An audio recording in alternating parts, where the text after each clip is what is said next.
পটুয়াখালী ৩ আসনের মাননীয় সংসদ সদস্য জনাব মোহাম্মদ বরকতুল্লাহ এমপি মহোদয়, উপস্থিত আছেন স্যারের সুযোগ্য সহধর্মিনী, আমাদের আজকের এই অনুষ্ঠানকে যিনি আলোকিত করেছেন আমাদের সকলের প্রিয় মহিয়সী নারী জনাব মোহাম্মদ শামীমা বরকত লাকি মহোদয়, উপস্থিত আছেন মডেল থানার সম্মানিত ওসি সাহেব, উপস্থিত আছেন উপজেলা বিএনপির আহ্বায়ক, পৌর বিএনপির আহ্বায়ক, উপজেলা বিএনপির সেক্রেটারি, পৌর বিএনপির সেক্রেটারি সহ পৌর এবং উপজেলা এবং ইউনিয়ন পর্যায়ে বিএনপির সকল স্তরের নেতা কর্মীবৃন্দ, আমার প্রিয় সরকারি কর্মচারীবৃন্দ, আপনারা সবাইকে আসসালামু আলাইকুম।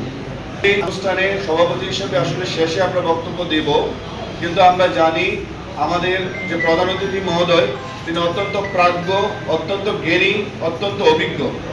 কারণ স্যারের কথা বলার পর যদি আমি কথা বলি আপনারা হয়তো অধৈর্য হয়ে আর আমার কথা শুনবেন না, এই জন্য আমি সুযোগটি নিয়েছি। সভাপতি হিসেবে আমি আগেই বক্তব্য রাখবো। যাই হোক, আমি আমাদের সভাপতি, আমাদের যে উপজেলা বিএনপির যে আহ্বায়ক মহোদয় তিনি বলেছেন আমাদের এই ক্ষমতা কিন্তু মাননীয় বলে তিনি এলাকার উন্নয়ন করবেন, এলাকার কাজ করবেন, অসহায় দুস্থ মানুষকে সহায়তা বিতরণ করবেন, তিনি এই ক্ষমতা প্রয়োগ করবেন এবং আমরা ওনার সহযোগী। সবসময় মনে রাখবেন, আমরা যারা সরকারি কর্মচারী আছি আমাদের সংবিধান রয়েছে, আমাদের আইন রয়েছে, আমরা সংবিধান এবং আইনের অধীনে চলব এবং আমাদের মাননীয় সংসদ সদস্যবৃন্দ আমাদেরকে নেতৃত্ব দিবেন এবং ওনার নেতৃত্বে আমরা সরকারি বিধিবিধান অনুযায়ী কাজগুলো করব। কার্যালয় থেকে বরাদ্দ এসেছে, আমাদের দুর্যোগ ব্যবস্থাপনা অধিদপ্তর থেকে বরাদ্দ এসেছে, সেই বরাদ্দগুলো যথাযথভাবে যে বণ্টিত হবে এই বিষয়ে আমাদের প্রধান অতিথি আমাদেরকে সর্বোচ্চ নির্দেশনা দিয়েছেন, এতে আমাদের সন্দেহ নেই।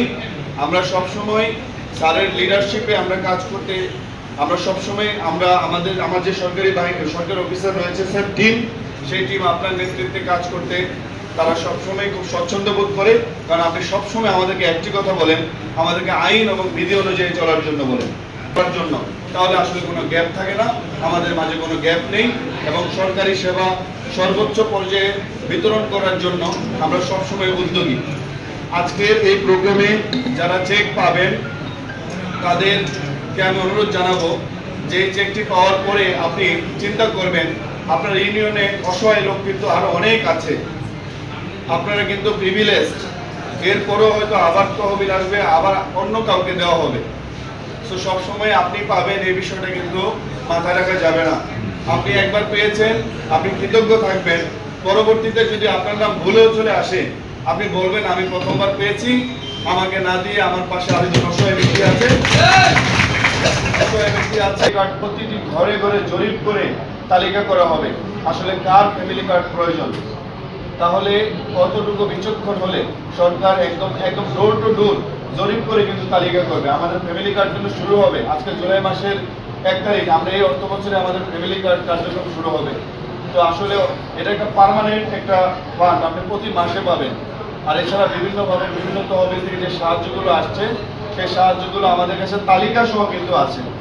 আমাদের মাননীয় সংসদ সদস্য আমাদের তালিকা দিয়ে দেন, আমরা সেই তালিকা মোতাবেক আমরা আপনাদের কাছে এগুলো বন্টন করি।